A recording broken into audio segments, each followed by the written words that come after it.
সুপ্রিয় দর্শক, create a garden চ্যানেলে আপনাদেরকে স্বাগতম। কি মনে হচ্ছে? কি দেখছেন? লম্বা আর কলার মতো বাঁকানো? এটা আবার কি জিনিস? এটা আবার কি ধরনের আম? জি হ্যাঁ, এটাই হলো সে ব্যানানা ম্যাঙ্গো, বাংলায় যেটা হলো কলা আম। এই যে আম গাছটা দেখছেন, 4টা আম ধরেছে, তার মধ্যে একটা আমের এক পাশে হালকা পচন ধরেছে আর প্রচুর পিঁপড়া দেখা যাচ্ছে। এই যে দেখেন কতগুলো পিঁপড়া এসেছে আম গাছে।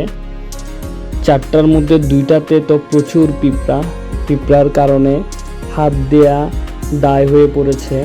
বাকি 2টো এখনো ভালো আছে আম, সেখানে পিঁপড়ার কোনো উৎপাত নেই। এই আমগুলো এখন ছিঁড়ব। এই যে ধরা মাত্রই একটা ছিঁড়ে গেল বোটা থেকে। আচ্ছা, আপনাদেরকে আমি আবার একটু দেখাই। এই যে দেখুন, এই আমটা এখানেই ছিল।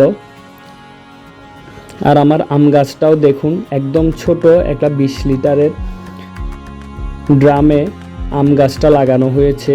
অনেকগুলো কুড়ি এসেছিল, তার মধ্যে 6টা আম ধরেছে। এখন 6টার মধ্যে বর্ষার বৃষ্টিতে 2টো ঝরে পড়েছিল প্রচুর বাতাসে, আর 4টায় আছে। এখন এই 4টায় আজকে আমি হারভেস্ট করব। এই যে 2টা ছিঁড়ে নিলাম, বাকি আছে আর 2টা, ওই 2টাও ছিঁড়ে নিব। 4টা আমি অনেকটা বড় হয়েছে। এই যে একটা আম অলরেডি ধরা মাত্রই ঝরে পড়েছিল, দেখছেন এক পাশে হালকা পচন ধরেছে। প্রচুর পিঁপড়ার কারণে সেটা হাত দিয়ে ভালো মতো আমি ধরতে পারছি না।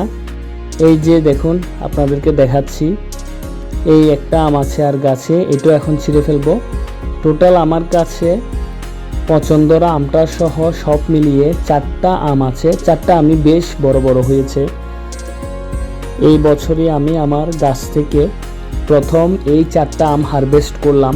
এই ব্যানানা ম্যাঙ্গোটা আগে কখনো খাওয়া হয়নি, এবারে আমি প্রথমবার খাবো। এই যে দেখুন 4টা বড় বড় আম। সাবস্ক্রাইব করে পাশে থাকবেন দয়া করে।